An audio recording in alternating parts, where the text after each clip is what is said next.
Racist store owner calls police on innocent black shopper. What happens next is shocking. The bell above the door chimes as Leonard Brown flips the sign from closed to open. He inhales deeply, savoring the scent of new electronics and cleaning products that permeates Brown's electronics haven. Sunlight streams through the freshly cleaned windows, glinting off rows of sleek smartphones and shiny laptop screens. Leonard runs a hand over his balding head, straightening his polo shirt emblazoned with the store logo. At 58, he carries himself with the confidence of a man who's built his business from the ground up. His blue eyes scan the neat aisles, a sense of pride swelling in his chest. Another day, another dollar, he mutters, moving behind the counter to boot up the register. As he taps in his password, Leonard's mind drifts to the previous night's dinner with his longtime friend, Bill. Their conversation replays in his head. "You gotta be careful these days, Len," Bill had said, leaning in close. "Those people, they're getting bolder. Saw on the news how a gang cleaned out a Best Buy 2 towns over." Leonard had nodded, his fork pausing midway to his mouth. "Don't I know it? Just last week, I caught one of them trying to slip a smartwatch into his pocket. Can you believe it?" Now, as the first customers of the day trickle in, Leonard's guard is up. He greets Mrs. Henderson, a regular who's been shopping here since he opened 20 years ago, with a warm smile. "Good morning, Helen. How's that new tablet working out for you?" "Oh, just wonderfully, Leonard." Mrs. Henderson beams.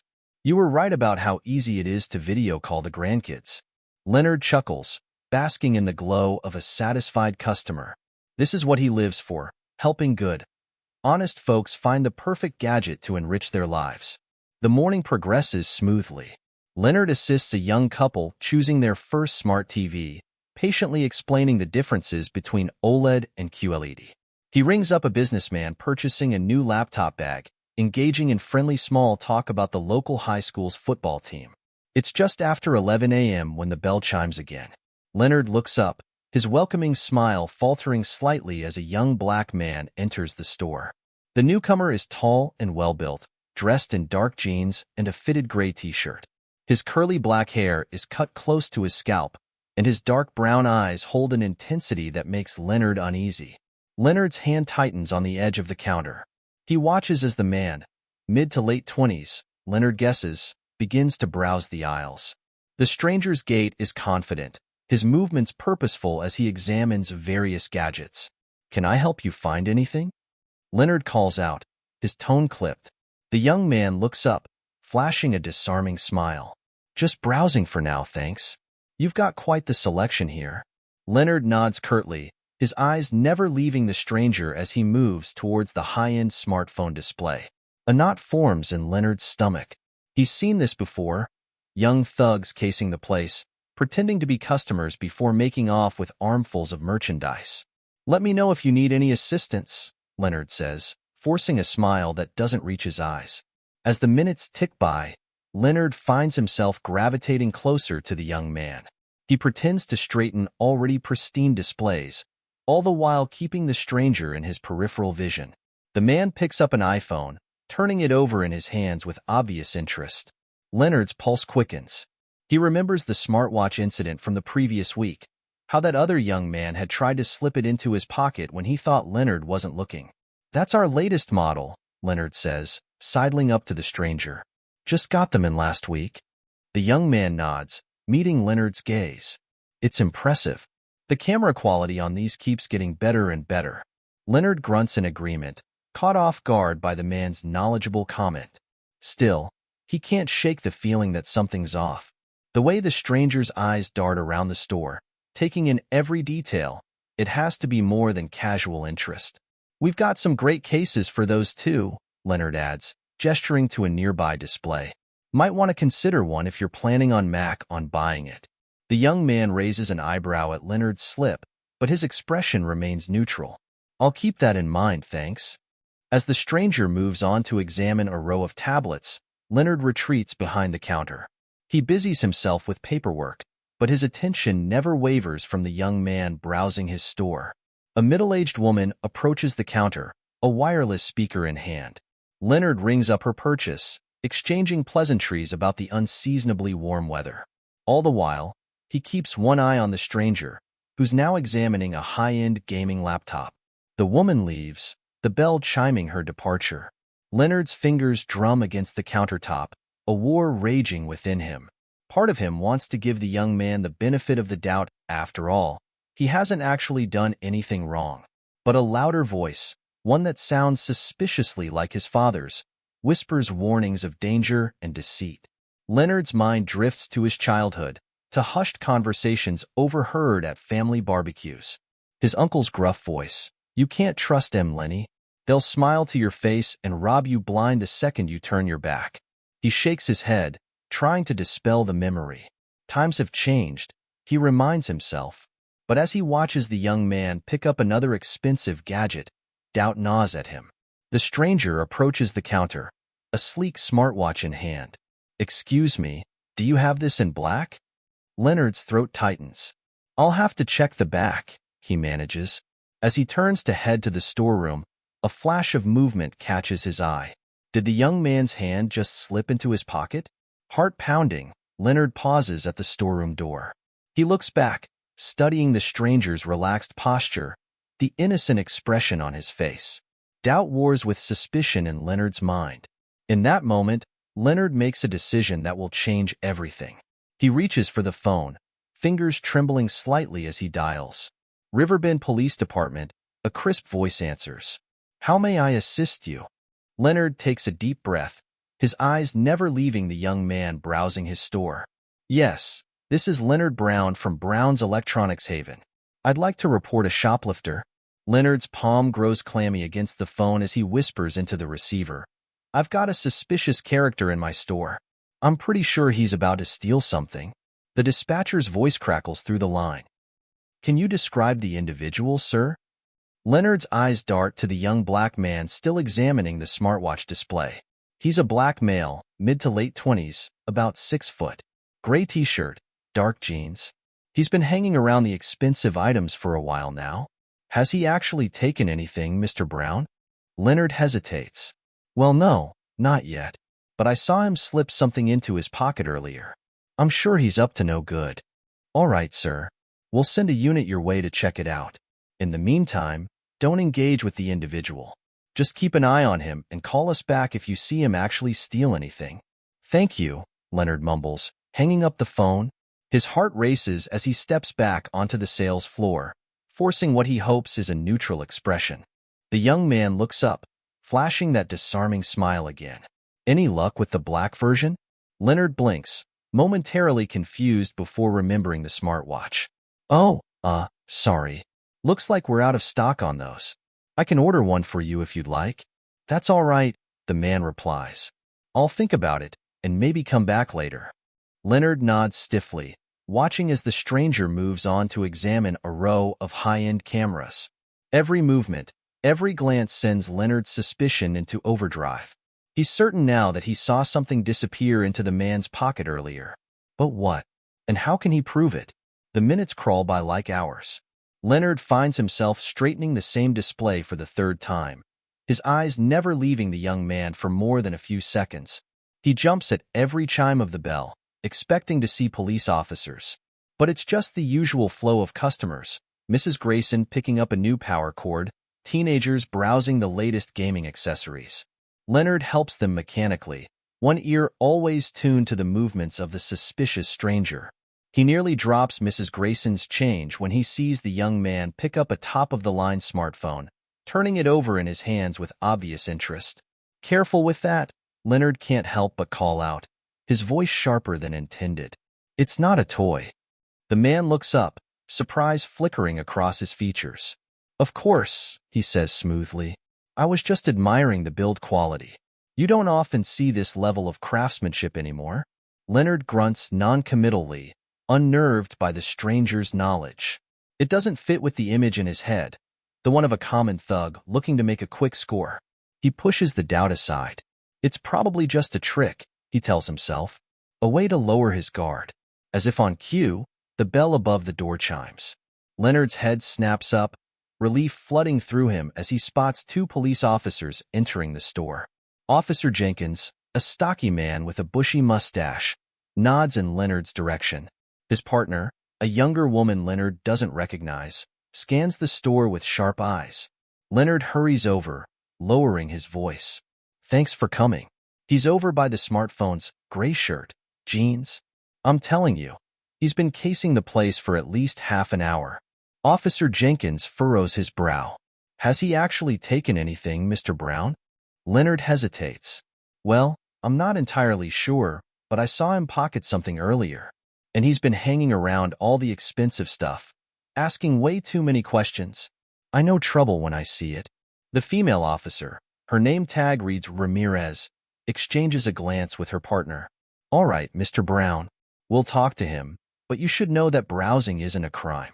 If he hasn't actually stolen anything, just talk to him, Leonard insists. You'll see what I mean. The officers nod and make their way towards the young man, who's still examining the smartphone display. Leonard watches, heart pounding, as Officer Jenkins clears his throat. Excuse me, sir. Could we have a word with you?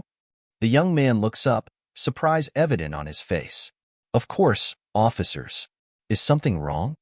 We've had a report of suspicious activity in the store, Officer Ramirez explains.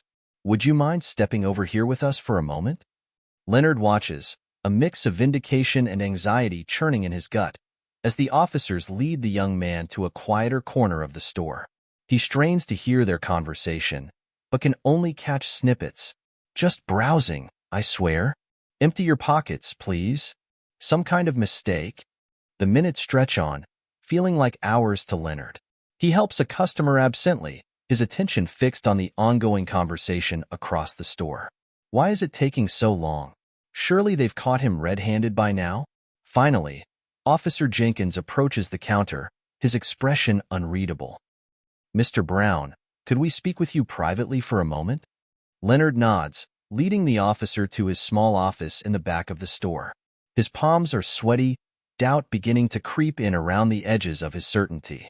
Mr. Brown, Officer Jenkins begins, his tone serious. I need to inform you that we are aware of an ongoing sting operation in town, targeting businesses suspected of discriminatory practices. Leonard blinks, confusion washing over him. Discriminatory? I don't understand. I called you about a shoplifter. Officer Jenkins sighs. The young man you reported? He's not a shoplifter, Mr. Brown. He's an undercover inspector from the Federal Anti-Discrimination Compliance Agency. The words hit Leonard like a physical blow.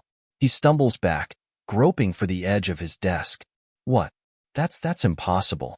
I saw him pocket something. We searched him thoroughly, Mr. Brown. He had nothing on him that wasn't his. Norge stolen merchandise. Leonard's mind reels, struggling to process this information. But why? Why would they send someone to my store? I don't discriminate. Officer Jenkins gives him a long, measured look. That's not for me to say, Mr. Brown, but I think you need to take a hard look at why you were so quick to assume this young man was a criminal. Now, if you'll come with me, there's someone who'd like to speak with you. Feeling as though the floor has dropped out from under him, Leonard follows Officer Jenkins back onto the sales floor. The young man, the inspector, is waiting, his expression a mixture of disappointment and resolve. Mr. Brown, he says, extending his hand. My name is Marcus Jackson. I think we need to have a conversation about what happened here today. Leonard stares at the outstretched hand, his world tilting on its axis. As the reality of his actions begins to sink in, one thought echoes through his mind. What have I done? The fluorescent lights of Brown's Electronics Haven seem to buzz louder than usual as Leonard Brown faces Marcus Jackson. The handshake hangs in the air between them, a chasm of misunderstanding and prejudice made physical. Officer Jenkins clears his throat. Mr. Brown, as I mentioned, Mr. Jackson here is an undercover inspector with the Federal Anti-Discrimination Compliance Agency. He's been conducting evaluations of local businesses to ensure they're adhering to anti-discrimination laws. Leonard's hand trembles as he finally accepts Marcus's handshake. The younger man's grip is firm, professional. I don't understand, Leonard stammers. Why my store? I've never. Marcus's expression remains neutral, but his eyes are sharp. Mr. Brown, Our agency received multiple complaints about discriminatory practices in this establishment. My visit today was to assess the validity of those claims. The words hit Leonard like a physical blow. He stumbles back, groping for the edge of the counter. Complaints? But I've never. I treat everyone fairly. Officer Ramirez steps forward, her voice gentle but firm. Mr. Brown, perhaps we should continue this conversation somewhere more private? Your office, maybe? Leonard nods numbly, leading the small group to his cluttered back office. Posters of the latest gadgets compete for wall space with years of sales awards. He sinks into his chair behind the desk, suddenly feeling every one of his 58 years. Marcus takes a seat across from him, while the officers remain standing.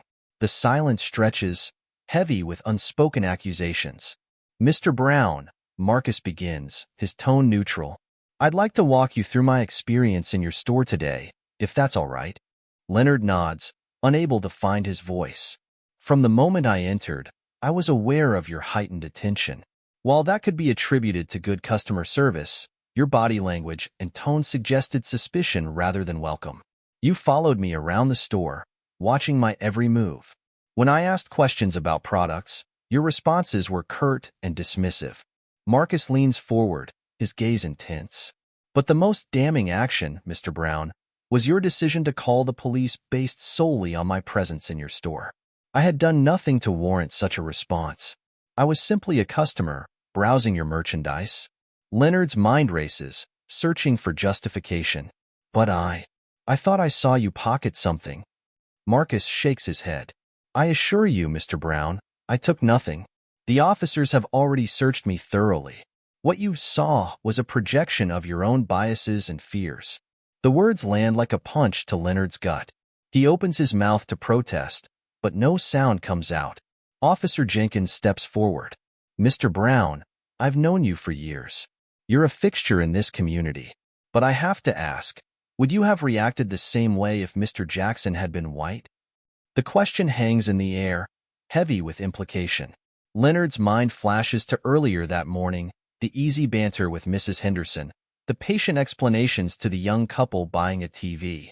He compares those interactions to his treatment of Marcus, and shame washes over him. I don't know, he whispers, the admission costing him dearly. Marcus nods, a flicker of empathy crossing his features. That's an important first step, Mr. Brown. Recognizing our biases is crucial to overcoming them. Leonard looks up, meeting Marcus's gaze. What happens now? Am I going to lose my business? Marcus pulls out a small notebook. That depends on several factors. This incident will be thoroughly documented and investigated. The FATCA will review your store's policies, practices, and any past complaints. There will likely be fines, and you'll be required to undergo anti-discrimination training. Leonard slumps in his chair, the weight of his actions pressing down on him. I didn't think. That's often the problem, Mr. Brown, Marcus says, his tone softening slightly. We don't always recognize our own biases, but intent doesn't negate impact. Your actions today made me feel unwelcome and criminalized in a place of business. Officer Ramirez steps forward. Mr. Brown, I'd like to add that false police reports are a serious matter. While we understand the context now, using law enforcement as a tool of discrimination is unacceptable. Leonard nods, unable to meet anyone's eyes. The enormity of his mistake is beginning to sink in, bringing with it a wave of shame and regret. Marcus continues, his voice steady. Moving forward, Mr. Brown, you'll need to take concrete steps to address the issues in your business practices. This includes revising your customer service policies, implementing diversity training for your staff, and actively working to create a welcoming environment for all customers. Leonard looks up, a spark of defiance flickering in his eyes. But this is just one misunderstanding. Surely you can see that? Marcus shakes his head, his expression firm. Mr. Brown, the complaints we received suggest this isn't an isolated incident. Your reaction today only confirmed the validity of those concerns. The fight drains out of Leonard. He slumps further in his chair, feeling old and out of touch. I don't know how to fix this, he admits quietly. That's what the training is for, Marcus explains. It's not about punishment, Mr. Brown. It's about education and growth. About recognizing harmful patterns and learning to do better. Officer Jenkins clears his throat. Leonard, I've known you for a long time. You're not a bad person, but good people can still hold harmful biases. This is a chance to confront those biases and make real changes. Leonard nods slowly, his mind spinning. He thinks of his grandfather, of the values he was raised with. He thinks of the changing world around him, of the diverse faces he sees in Riverbend every day. For the first time, he truly considers how his actions might have affected others over the years. I want to do better, he says finally, his voice barely above a whisper. I don't want to be that person anymore. Marcus nods, a glimmer of approval in his eyes. That's a good start, Mr. Brown. Acknowledging the problem is the first step towards solving it. He stands, straightening his jacket. You'll be receiving official documentation from FATCA within the next few days, outlining the next steps and any penalties. I strongly advise you to comply fully with all requirements. Leonard rises shakily to his feet. I will. I'm sorry, Mr. Jackson, for everything. Marcus pauses at the door, turning back to face Leonard. Apologies are important, Mr. Brown, but actions speak louder than words. I hope to see real change the next time I visit Brown's Electronics Haven. With that, Marcus exits the office. The officers follow, leaving Leonard alone with his thoughts. He sinks back into his chair, the events of the day replaying in his mind. The bell above the store's front door chimes, signaling Marcus's departure. Leonard buries his face in his hands, the gravity of his actions finally hitting him full force. He's built this business from the ground up, priding himself on being a pillar of the community. Now, with a single misguided action, he's jeopardized everything. Outside, life in Riverbend continues. Customers come and go, oblivious to the seismic shift that's occurred within the walls of Brown's Electronics Haven. But for Leonard, nothing will ever be quite the same again. Marcus stands by the window of his temporary apartment in Riverbend, gazing at the quaint Main Street below. The aftermath of the investigation into Brown's Electronics Haven unfolds like a slow-motion car crash. He watches as fewer and fewer customers trickle into the once bustling store. His phone buzzes. A text from his supervisor at FATCA. Great work on the Brown case. The fines have been issued. Marcus's jaw tightens. Justice served, but at what cost? He thinks of Leonard Brown's shocked face when the truth was revealed. The memory brings no satisfaction, only a complex tangle of emotions. A knock at the door snaps him out of his brooding. It's Carl, his liaison at the local police department. Thought you might want to see this, Carl says, handing Marcus a folded newspaper. The headline screams, Local business owner fined for racial discrimination. Marcus schemes the article, his stomach churning. The facts are there, cold and damning. Leonard Brown's prejudices laid bare for all to see. It's all over social media too, Carl adds. People are calling for a boycott. Marcus nods, his expression grim. It needed to come out. But this isn't going to be pretty. Carl hesitates. You did the right thing, Marcus. Brown's been getting away with this crap for years. I know, Marcus says, but the words feel hollow. He did his job, exposed the truth. So why does victory taste so bitter? Leonard Brown sits alone in his darkened living room, illuminated only by the harsh glow of his laptop screen. He scrolls through comment after vicious comment on the local news site's Facebook page. Racist scum. Never shopping there again. How long has this been going on? Each word is a dagger, piercing the carefully constructed image he'd built over decades. Leonard slams the laptop shut, but the accusations echo in his mind. His phone rings. It's his daughter, Sarah. Dad, are you okay? I just saw the news.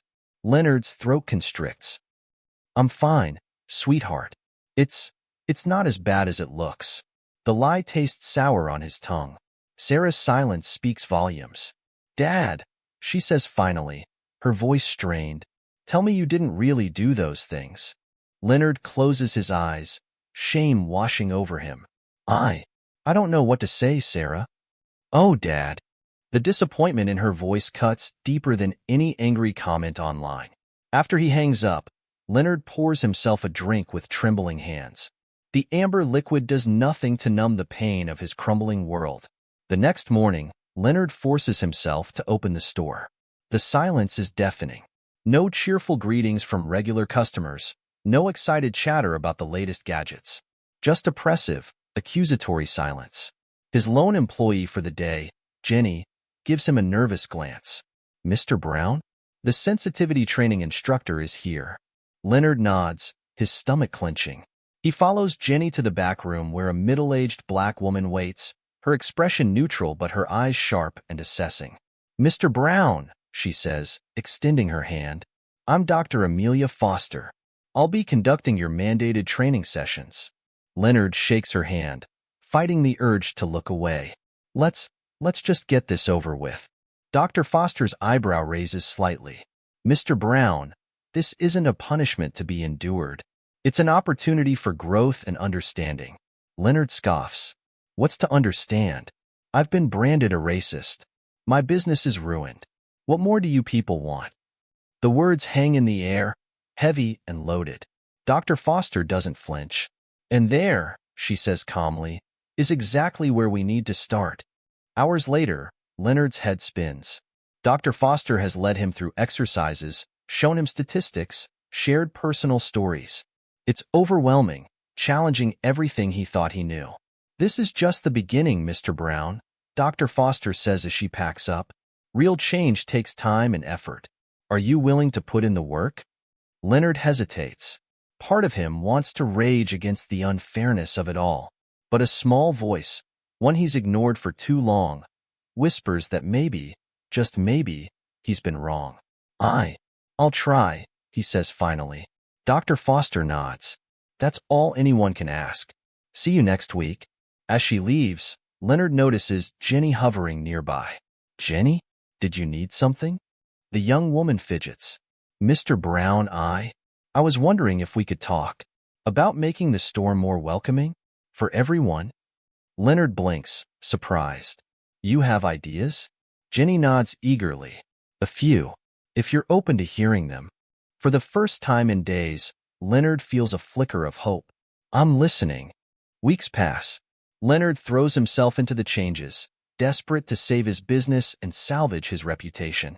New policies are implemented, staff undergo training, and Leonard forces himself to confront his own biases daily. It's not easy. Old habits die hard, and there are moments when Leonard wants to give up. But slowly, painfully, he starts to see the world through new eyes. One quiet afternoon, the bell above the door chimes. Leonard looks up to see a familiar face, Marcus. "Mr. Jackson," Leonard says stiffly, "what can I do for you?" Marcus approaches the counter, his expression unreadable. "Just wanted to see how things were going. Heard you've been making some changes." Leonard nods. "Trying to. It's been eye-opening." "Change isn't easy," Marcus says, "but it's necessary." They regard each other for a long moment, the weight of their shared history hanging between them.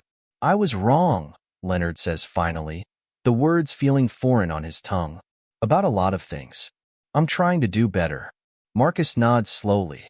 "That's all any of us can do, Mr. Brown. Keep trying, keep learning." As Marcus turns to leave, Leonard calls out, "Mr. Jackson?" Marcus pauses. "Thank you," Leonard says quietly, for making me see." A ghost of a smile crosses Marcus's face. "Make it count, Mr. Brown. That's all the thanks I need." As the door closes behind Marcus, Leonard takes a deep breath. The road ahead is long and uncertain, but for the first time in weeks, he feels ready to face it.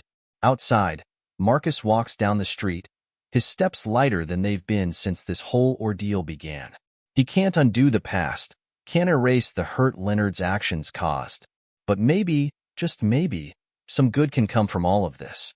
His phone buzzes. Another case, another town that needs his attention. Marcus squares his shoulders, ready for whatever comes next.